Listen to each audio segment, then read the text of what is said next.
آدمی کے پاس بڑا ذہین، محنتی اور متقی پرہیزگار غلام تھا۔ اس غلام کا نام تھا سنکر۔ وہ غلام جتنا اللہ پر توکل رکھنے والا تھا، اس کا آقا اتنا ہی کمزور ایمان رکھتا تھا۔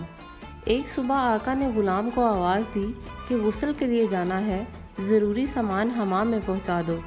سنکر نے جلدی جلدی سارا سامان اٹھایا اور اپنے آقا کے ہمراہ چل پڑا۔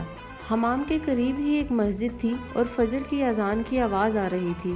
غلام نے اپنے آقا سے عرض کیا، حضور آپ غسل فرما لیں، میں نماز فجر ادا کر آتا ہوں۔ امیر آدمی غسل کر کے مسجد کے دروازے پر کھڑا غلام کو آواز دے رہا تھا۔ کافی دیر ہو گئی۔ آقا نے پھر پکارا، سنکر جلدی آ جاؤ، دیر ہو گئی ہے۔ غلام کو دراصل اس وقت اپنے مالک حقیقی کا قرب حاصل کرنا تھا، وہ اس کے ذکر میں محو تھا۔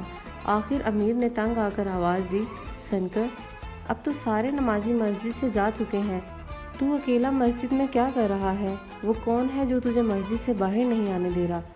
غلام نے جواب دیا، جس نے آپ کو مسجد کے باہر روک رکھا ہے، اسی ذات باری تعالیٰ نے مجھے مسجد کے اندر روک رکھا ہے۔ جو آپ کو مسجد کے اندر آنے نہیں دے رہا، وہی مجھے مسجد سے باہر جانے نہیں دے رہا۔ سچ ہی تو ہے، اگر دل کی زندگی اور آزادی چاہتا ہے تو بندگی کر، اگر اللہ کے فضل و کرم کا طلبگار ہے تو غرور و تکبر ترک کر دے۔ رضائے الہی میں فنا ہو جاتا کہ تجھے ابدی زندگی نصیب ہو۔